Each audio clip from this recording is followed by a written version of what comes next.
Service learning is an extension of what happens in the classroom and beyond.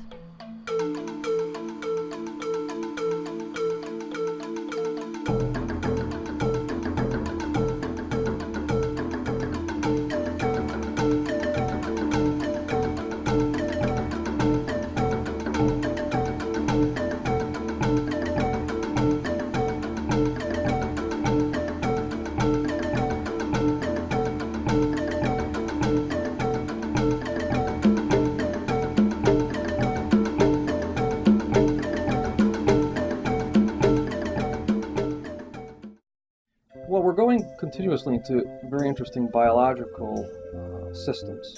In other words, we're traveling to areas that are very high in biological diversity. Students learn both personal and educational lessons. And we worked at Bosque, Nuevo, which is a butterfly farm in Costa Rica in the northwestern region. I never heard about it before, but once I did, I definitely picked up the opportunity and ran with it. So if the aim is to preserve the natural resources, the way of doing it is by doing what's called sustainable agriculture. Projects that use the resources, but they are used in a way that they are not consumed, they are renewable. We grew butterflies in these huge greenhouses, which weren't caged in, they were just nets, since it's so warm out. And we went through the whole process of how they feed them and maintain them and harvest them, then ship them out all over the country. The extent of service learning is quite complex, and what people learn through service learning, depending upon what the project's about, I think could be quite different for different people.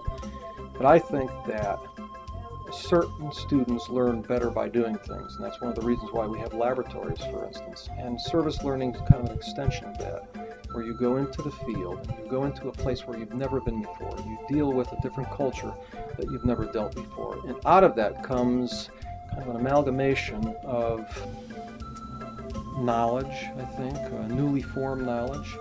You get to go and work with the people and get to see how they live and what they do every day. It was really interesting. It was like a completely different experience. Experiencing culture is completely different than just reading about it or watching television about it. That's all from a different perspective. But what we're trying to do is we're trying to piece back the forest. We're trying to put it back in some semblance of a condition like it was before people started modifying it. You couldn't not shower. You would come home from Bosque Nuevo covered in dirt and butterfly stuff. You wouldn't think that butterflies make a big mess, but when you have 10,000 in one little green room, you'd be surprised at the effort it takes to clean up after them. I was born in Argentina. I feel much more at home in South America than I enjoy the food, I enjoy the people, I enjoy the culture. I feel much more at home in there. And the reason you cannot do it here is because of the life cycle of butterflies.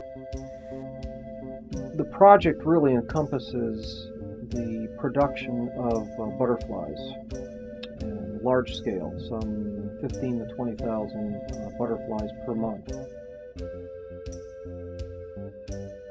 What's really the goal is not only to keep the natural resources of Costa Rica intact, but also is to give the people of Costa Rica a way of making a living out of the natural resources. I would tell them definitely do it before they graduate, to meet new people. I didn't know anybody before going on this trip, and I learned a lot about people I went with and also about Costa Rica. I would tell them that whenever an opportunity like this arises, to definitely leap at it and go. To experience it firsthand was amazing. I can't even put it into words. I had a wonderful time. I wouldn't have preferred to spend my winter break doing anything else. They felt a part of this research, they internalized it, and in the end, they changed their own lives and the lives of local people for the better.